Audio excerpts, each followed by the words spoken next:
Welcome you once again in this new session of history, and today we are going to read about your second chapter of history, that is Vedic period.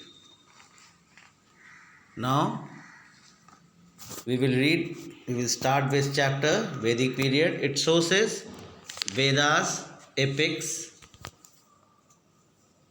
that is a brief mention of the iron artifacts, pottery, brief comparative studies of the early and later Vedic society and economy. Now let's start with this chapter. Scholars and the historian refer to the period of when the Aryans first settled in India was the Vedic period, that was from 1500 to 1000 BC. Between 1000 BC to 500 BC, when iron had came to be used, it is believed that the Aryans followed the course of rivers and settled along the valley of Yamuna and Ganga. The iron tools helped them to clear the forest. They moved in the eastwards and the southernwest directions. Iron so far led the life of a nomadic in nature. Gradually, they settled in the Gangetic village. This period is known as the later Vedic age, that is 1000 BC to 500 BCE. Now let's start with the sources. First is the literary source. Literary source means a book or a copy written by that during that time. Literally, the Vedic text may be divided into two broad chronological groups: that early Vedic text from 1500 BC to 1000 BC, and later Vedic age from 1000 to 500 BCE, to which belong the remaining Vedas and the branches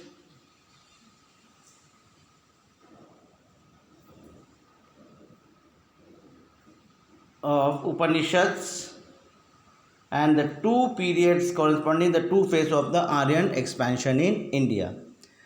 The social, economic, political, and the religious aspect of the life of the people came to reflect the Vedic literature, their knowledge. And the Vedic literature was written in Sanskrit. In Sanskrit, the term Veda has been derived from the Sanskrit word, that is Vid, and Vid means knowledge. Vedic literature is divided into two parts, namely Shruti and Smriti. And it is believed that the Shruti was revealed to the sage of God, and they passed on their knowledge orally from generation to generation. And on the other hand, Smriti literature was composed by rishis. Now, the the Vedic literature can be classified into the following categories. First is the Vedic literature, that is the four Vedas: Riga Veda, Samaveda, Yajurva Veda, and Atharva Vedas, and the Samahitas. Second is the Brahmanas, attached to each Samahita, the Aryankas, and Upanishads. So let's start with the Veda. First was the Rig Veda. It is the oldest religious text in the world and is therefore known as the first testament of the mankind, the oldest ever religious text. It is divided into 10 mandals. It is divided into 10 mandals. It is said to have been composed during the early Vedic period. The hymns, Rig Veda hymns are the authentic sources of knowledge of the life of people at that time. Then came the Samaveda. Samaveda is the term Sama means sweet song or the melody. In this Veda, some of the hymns are borrowed from the Rig Veda. The hymns in Samaveda were meant to be sung at the time of sacrifice by the priest. Then came the Yajurva Ved. Yajurva Ved deal with the hymns recited during the performance of Yajna. the hymns in which Veda threw light in the social and the religious life of the Aryans. Then came the Atharva Veda. There were the hymns contained in this Veda deals with the magic and charm. Most of the hymns are taken from the Rig Veda. Beside the powers of spirit, before the spirit,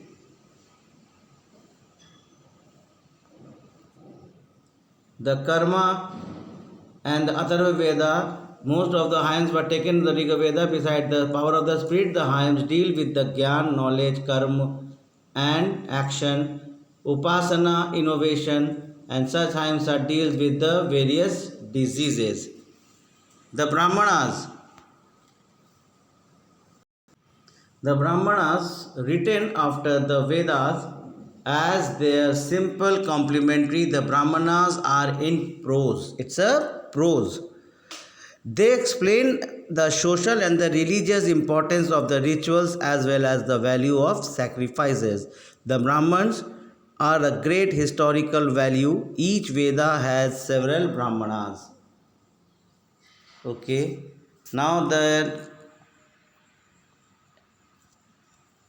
Aryankas. Now who were the Aryankas? They are known as the forest books, written for the guidance of the hermits and the students living in the forests. Then Upanishad. What is Upanishad? They are the philosophical commentaries on the Vedas. The doctrines such as karma, moksha, maya are explained in details. The Upanishads form the basic source of Indian philosophy. The most famous of the Upanishads were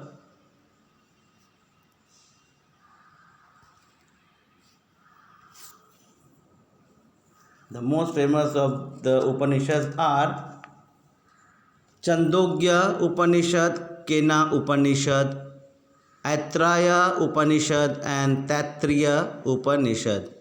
After that, it's allied Vedic literature. They were the Vedanga, the Sutras, the Upavedas. Vedanga deals with the way in which the Vedas ought to be chanted. The six Vedangas deal with the pronunciation, grammar, etymology, metrics, and astronomy. Then the Sutras. They were divided into three groups, and the groups were Srota Sutras, which deal with the yag and sacrifice, the Griha Sutras or Samartha Sutras, which deal with the ceremonies connected with the family life, and Dharma Sutras, which provide rules of conduct of the various classes of each people and various stages in their life. Then Upavedas, as the name suggests, that they are subsidiary Vedas.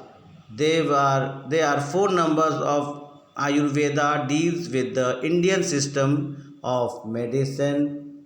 Dhanurva Veda describe the art of warfare. Then Gandharva Veda describe about the art and music, and Shilpa Veda deals with the architecture, and these four are known as Upavedas.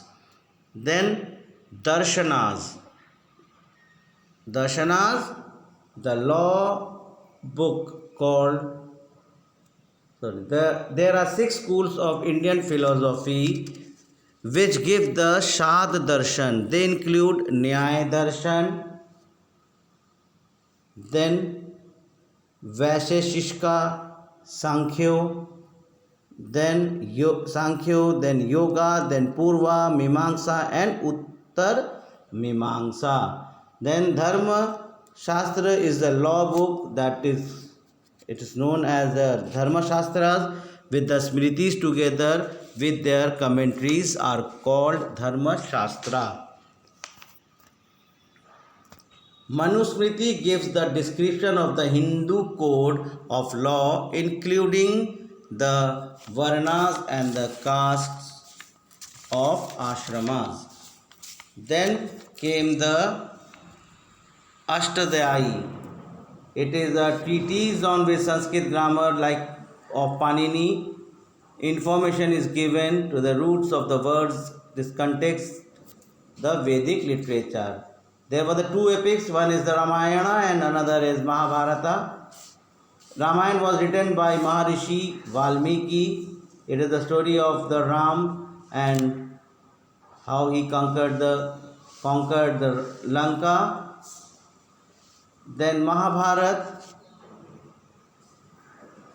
believed to the work by Vyasmuni. In the Mahabharata, the Bhagavad Gita, which form a part of Mahabharata, is one of the most popular religious epic of our Indian Hindu culture. Then what are the importance of the epics? The importance of the epics was the epics served as a main source of information and the political institutions and the social and the cultural organization. Second is they provide information on the various Aryan kingdoms, their armies and the weapons they used. The Kshatriyas were entrusted with the defense. And the third one is the epics are considered as the finest literary works of the ancient period.